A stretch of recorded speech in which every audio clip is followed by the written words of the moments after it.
Bahagyang makakahinga ang mga consumer ng Meralco sa mataas na singil sa kuryente sa susunod na buwan.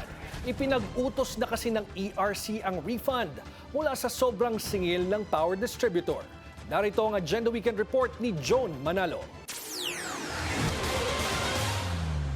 Inatasan ng Energy Regulatory Commission o ERC ang Meralco na i-refund o ibalik sa mga consumer nito ang mahigit 9.51 billion pesos na over-recoveries o sobrang singil mula January hanggang December 2025. Sa desisyong inilabas ng ERC nitong July 31, ipinag-utos nito sa Meralco na magbalik ng kabuang 9.506 billion pesos o katumbas ng average refund rate na 0.3448 kada kilowatt hour para sa lahat ng customer class. Nakatakda namang ipatupad ang refund sa loob ng 6 na buwan na mas maikli sa 36-month refund period na una nang ipinanukala ng Meralco. Magsisimula ang implementasyon na naturang refund sa susunod na billing cycle, ayon kay ERC Chair at Chief Executive Officer Francis Saturnino Juan. Welcome ito sa mga Meralco consumer. Malaking bagay yun sa amin, mga nagre-renta. Kasi siyempre ang hirap ng buhay ngayon dito sa Metro Manila eh. Paninindigan na lang sana ng gobyerno yung sinasabi nila na ibalik na sa amin yung mga nakuha sa amin na hindi naman dapat singilin pa para naman makabawas sa hirap namin sa buhay ngayon dito. Hirap lalo na sa may mga malalaking pamilya.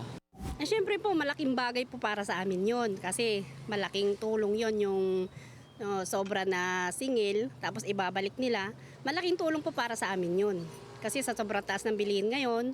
Mas maganda, di yung may babalik nila, di mas maganda. Pabor sa mahirap. Para naman kay Bas Umali, National Coordinator ng grupong Kuryente.org, dapat ay malinaw na maibahagi sa mga consumer kung paano maibabalik sa kanila ang naturang refund. In fact, yan po ay isa lang yan doon sa utang sa atin ng Meralco kasi noon pa ay mayroon ng parang nung December 22 to 2024 meron na rin silang dapat na binibigay sa atin na 958 billion na refund. Tapos ito po ay kanilang ibibigay ng parang ilang years na unti-unting kinakaltas doon sa ating bill. Parang ganyan yung manner ng pagsoli nila ng pera sa atin. Ayon sa desisyon ng ERC, makikitaan niya ng mga consumer ang refund bilang hiwalay na line item sa kanilang electric bill. Ilalagay ito sa ilalim ng label na Actual Weighted Average Tariff o AWAT Refund or Collect para malinaw nilang makita ang halagang ibinabalik sa kanila kada buwan. Gayunpaman, panawagan pa rin ni Umali ang mas malinaw na polisiya patungkol sa mga refund na ginagawa ng Meralco.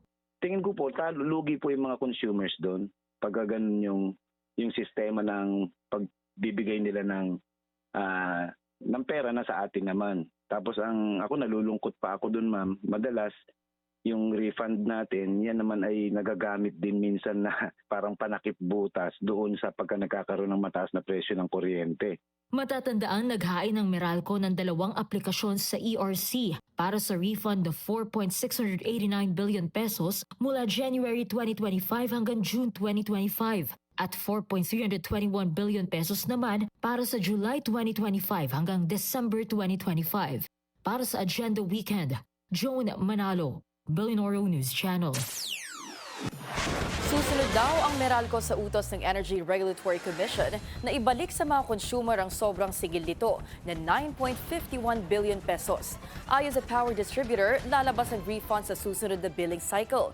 Binigyang diin din ng kumpanya na sila mismo ang naghain ng mga application para sa refund noong 2025 at early 2026 alinsunod sa mga alituntunin ng ERC.